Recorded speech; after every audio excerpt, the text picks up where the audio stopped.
Good morning, you're watching Sunrise. Coming up shortly, we'll take a look at the morning headlines with the Daily Telegraph's Brexit editor Dia Chakravarti and Dr. Kishan Rees, asking people to get in touch if they've ever gone into the GP and self-diagnosed from Google, Gillian. Yeah. We've got a doctor in the house. Dr. Kishan doesn't mind it, but other GPs beg to differ. So send us a tweet if you've done that.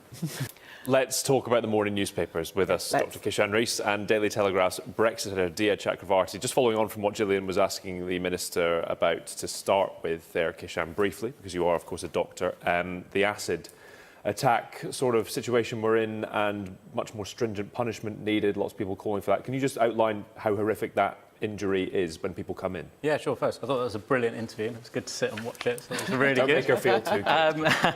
But no, I mean, I think the problems that acid attacks will cause people is it will change their life. It can horribly disfigure them. It can blind them. It can give them scars that require, lots and lots of complicated, expensive plastic surgery. So it's something that they need to take seriously. And I was slightly reassured by hearing what the Minister said. But it's something that we need to keep the pressure up, and we need to keep it in the media and keep holding power to account, essentially. Okay. Good. Right. Let's move on to the Sun, Kishan, and this is the story about a potential ban on people walking into A&Es, although I don't know how that would quite work. Yeah, I mean, it's another one where it ends with the Department of Health said there are absolutely no plans to pilot this approach, which I think is very sensible, and I hope there isn't a U-turn on that. They seem very good at U-turns.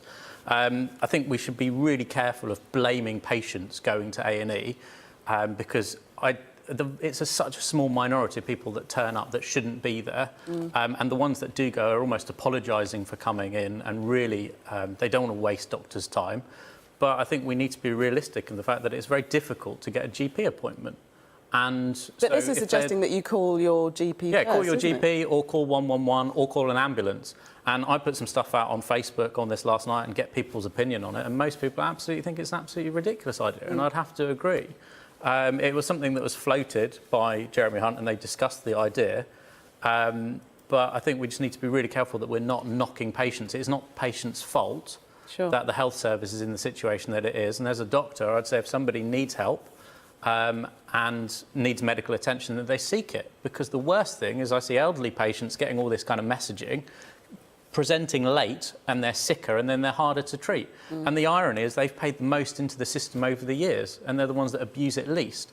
When Dia and I were chatting over the papers, I can remember there were cases, of course there is abuse, and I can remember a few years in Leicester, there was people that would order ambulances like taxis, fake an asthma attack, and then go into the city centre, not even check into A&E.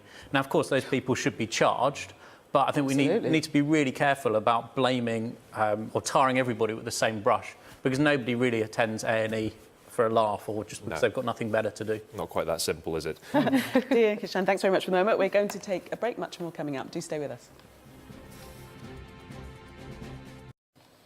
We're back with the papers with Dr. Kishan Rees and Dia Chakravarti. Now, this story has to be the story of the morning, actually, the last couple of days, since we covered it, first of all, yesterday. It's in the Sun, and this is what happens when you kiss a fish. Yeah, I mean, it was one of those stories that I heard yesterday. I didn't quite understand how that could be the case. But if you squeeze a fish and try and kiss it, then, you're making it angry and it's going to jump down your throat, isn't it? And this guy was saved, his life was saved by a paramedic. So he's the sole survivor. That was quite a good pun. Copied that from one of the other papers. That's why I picked this one.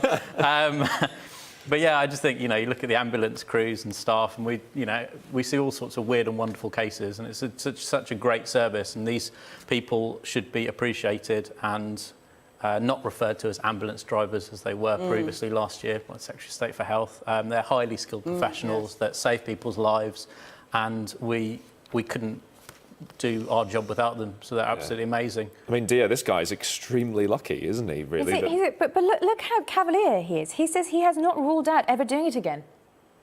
Crazy. But he's probably just a bit bigger. He'll only kiss larger fish. Well, because then there's no chance that. then of any mishaps occurring. Well, I'm glad he's all right, but quite an amazing story. Dia, Kishan, thanks very much for now. We'll see you in the next hour to look through the papers a little bit more.